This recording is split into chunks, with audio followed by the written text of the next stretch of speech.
Hey guys, it's me, Mr. Min King, and today we're using the weapon known as the Mailbreaker. This thrusting sword is found in the lower undead burg in the first door on the right, where the first set of 3 thieves ambush you. You can get to the lower burg in 3 different ways. Kill the tourist demon, and go across the bridge, through the parish, and grab the basement key, go back to where the tourist demon was, and in that door that's locked, next to Solaire, you can go down there to the undead burg, the lower part. Going through the Valley of Drakes is a second way with the Master Key, and go the reverse Undead Parish, where the Wyvern hasn't been triggered yet, still acquiring a key and opening the door once again. Or the method I'm choosing for this video, which is the Lower Undead Burg skip. Normally I don't use glitches, but since the game knows this, I get punished by the dogs and thieves. But before all that, let's talk stats and class. I choose the Knight class, which honestly wasn't needed. You could choose any class as long as you can get to 12 decks within a good portion of time. Normally immediately after the Asylum, typically. But I mainly went because I like the weapon it starts out with. The Mailbreaker requires 5 strength and 12 dex and scales with both, but it benefits more with dex at a C scaling. It has a low damage amount, but that's to be expected as this weapon is fast. So, it makes up for the lack of damage per hit with damage per second. While the Asylum Demon fight plays out, I'll go ahead and list the rules. As per usual, no Rtsr and no Power Within. I will only be using the Mailbreaker, and all bosses will die. Now then, on to the next part. After acquiring the Mailbreaker through any means necessary, even dying after the acquisition, I head through the Valley of Drakes dodging the Wyverns and get to Andre. I'm going to need to buy some Titanite shards to be able to get this bad boy to +5.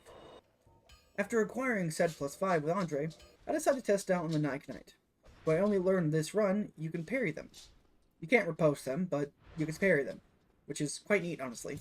I go to try the gargoyles, but the damage isn't very good, and after a couple of humiliating deaths, I make a different decision and go down to Blighttown.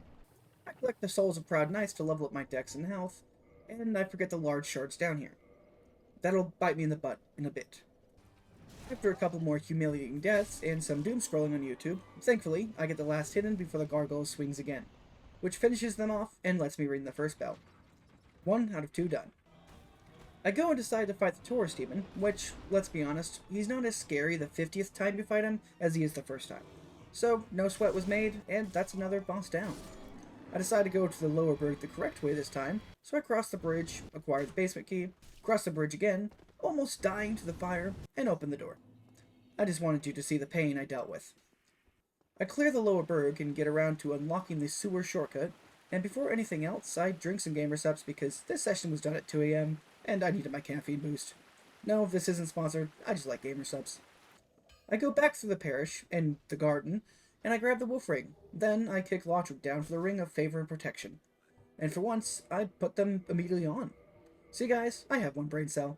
It just works like the old DVD screensaver where it has to hit a corner to work properly, or to get you a nice little boost of serotonin.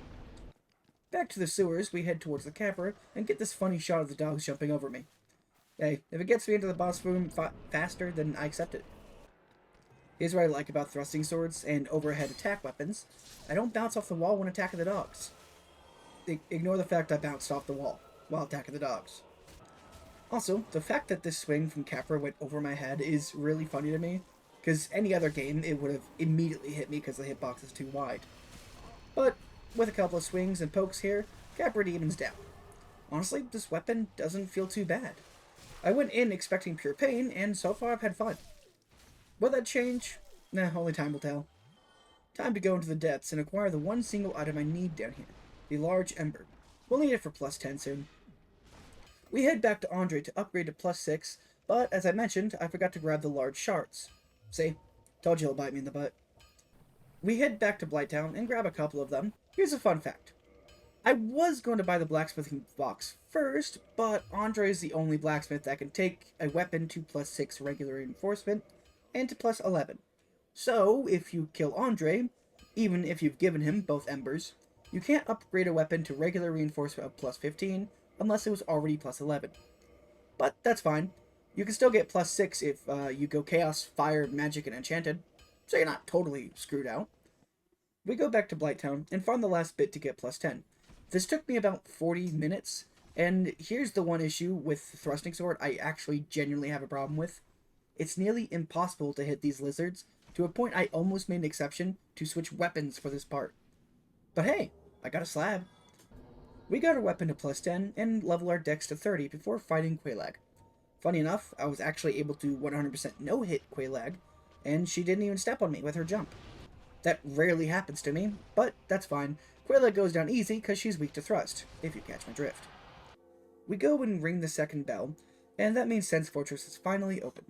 Let me go ahead and just kill Sleesus real fast since he doesn't take more than 6 to 7 hits.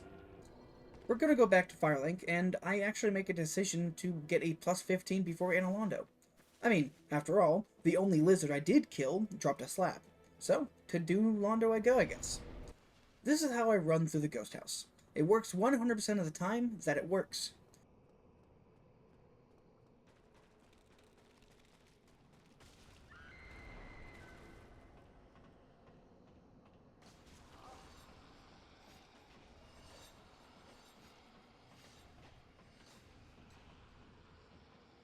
I kill Ingward since I need the key, and go to turn the Wheel of Fortune to unlock the shallow graves of the new Londoners.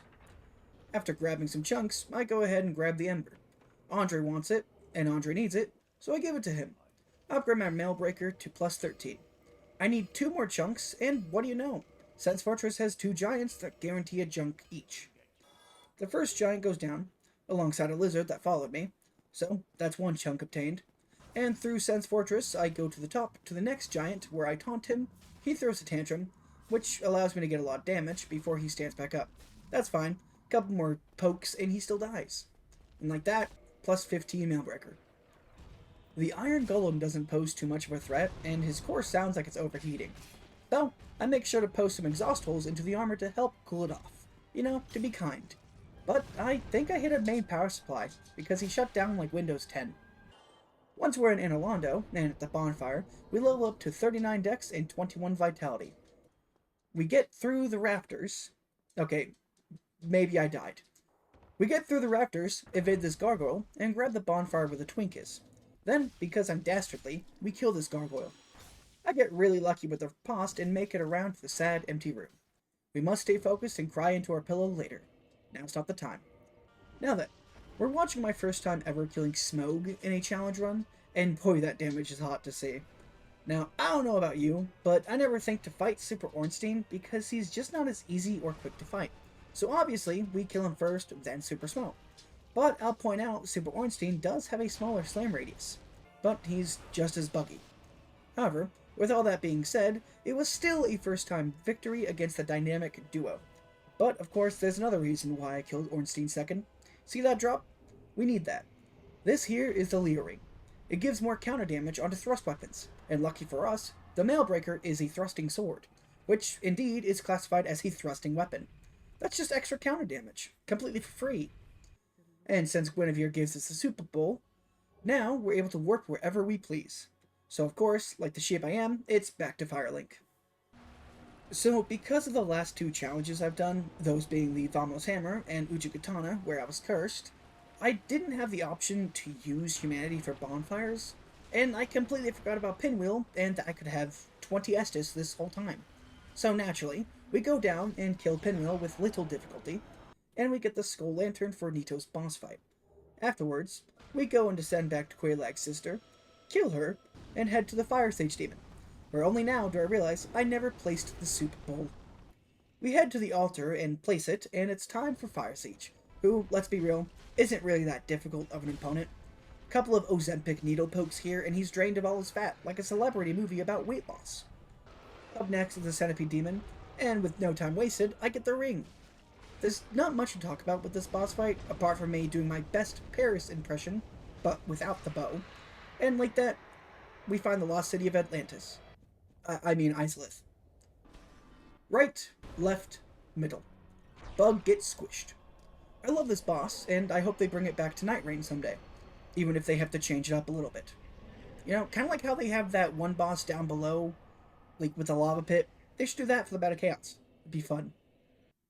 Back to Firelink, and then onwards to the Asylum to trade, realize our character is a little bit fat, causing us to fall through this floor. And now, We have to fight a fat guy lest he have us for lunch. And just like his brother, a quick fight with a couple of Ozempic needles, and we get a free slab of... This is a rock. He gave me a rock. We get the doll and head to the Dark Moon tomb as it's about to get chilly. First, of course, we show Gwendolyn our Mailbreaker. He isn't impressed in the slightest, but changes his mind when he sees our stamina is unfaltering. After a couple of thrusting pokes, the twink gives in and concedes. Into the snowing painting we go, where we do a little hop and a skip down to a murky basement, and spin a wheel. I climbed the ladder safely and discovered you can't safely plunge the skeleton wheels. This kinda sucks. They kinda just knock you out of poise. Into the boss fight, after starting this beatdown, I find out Priscilla won't ever come back to being visible. I don't have the poise damage to bring her back, so I guess I just had to do this. Didn't know this could happen, so this is funny. We head back to the parish as I gotta do some cleanup, and this butterfly is our first contender.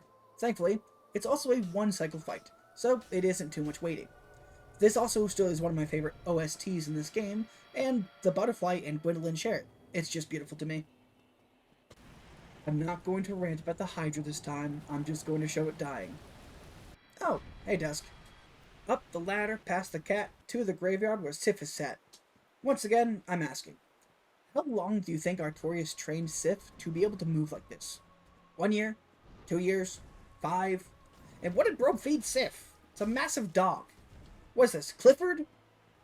Old Yeller goes down, and I get the Covenant Ring and the Hornet Ring. I fast traveled to Analondo as I got to go to the Duke's Archive to gather the remaining DLC piece. Only for me to remember that the Dark Moon... I don't actually know her name. I'm gonna call her the Dark Moon Lady. She exists, and she gets parried and killed. The Golem's dead, the pendant acquired, Seath can't curse me because of the soft humanity. We go and we break out of jail, grab a key for the giant doors, stop the song, turn the stairs for the shortcut, and get to the balcony. We go back through the shortcut, down into the caves, and it's time for Seath, who doesn't last very long. Funny, I'm pretty sure that's what Guinevere said to him. Is that why he's so angry now? Is that why he collects books? Either way, 2 Lord Souls down. Back to Firelink, we go into the sewers, realize we forget a key to Griggs, so we go back to the merchant for the Griggs. We save Key, and head down to the depths where we find the Gaping Dragon. And yet again, I didn't kill the Channeler. But, unlike the Uchiha Katana run, the dragon didn't plop down several times, and I actually had a quick time getting rid of him. Her, it, lizard. This weapon is honestly really fun. I find out you can actually shield poke, which I thought only spears could do that in Dark Souls 1. I know in Dark Souls 2 and Dark Souls 3, halberds can do that, but I didn't know in Dark Souls 1 you could use it with, like, the rapiers and all that kind of stuff. It's kind of crazy to me. Down to the Tomb of the Giants, it's time for the 3rd Lord Soul. We get both the Fog and the Slumbering Ring on, and Nito's a piece of cake even without Divine. We do an okay amount of damage to Nito, but the fight definitely takes longer than it should take because I miss like half my attacks. The weapon I'm using has a very small hitbox, it feels. That, or I'm just bad at the game. Let's go with the latter. Time for the 4 Kings. Down the elevator, past the Dark Wraiths, and into the Abyss. I'll be honest with you, I expected this fight to go really, really poorly due to me just being bad at this fight. But the Mailbreaker actually pulled some heavyweight damage against the 4 Kings with the Leo ring on. And with very minimal effort, the 4 Kings go down. 1, 2, 3, and only 4. Honestly, that's rare for only me to use 4 Kings. That's 4 Lord Souls obtained, and just the DLC left. So, into the DLC we go. We get grabbed by Manus, and it's time to go to the Sanctuary. The Sanctuary Guardian isn't too bad once you've learned his moves, and learned when to attack. Thus, the thrusting sword running attacks kind of turns into Swiss cheese. And that can be said for most enemies, I guess, but it's really easy when it's the Ian. Also, this greed happens. I saw a glowy item. I wanted it. Got pitchforked repetitively. Lost it forever. Rip. Artorias was a first fight victory, but it had some of the closest calls I could ever have in my fights. Me being near death 6 or 7 times before he even buffed, like, once, was just horrendous. I played sloppy, I got too close for comfort, and this was just a messy fight. Yet, somehow I prevailed and showed that Artorias was just a package, and the Mailbreaker tends to be good against packages. I proceed to run through Ulusil, fight this chest with limbs for a key, and make it down to the dungeon. It's time for Manus, who it was a very good first try victory. For Manus, not me. I got too cocky in this fight and paid the price. Not once, not twice, but a few times overall. And when I thought I couldn't get any worse, my weapon goes at risk. I went from dealing triple digit damage to barely reaching 80s. And yet, I persisted. Attack after attack. Poke after poke. Dodge roll after dodge roll. And chug after chug. It came down to both of us being at the one bar, but yet, without a shred of doubt, and for once, not letting greed get me killed, I retreated and healed. And went back full force, finishing off the Father of the Abyss with 55 durability remaining.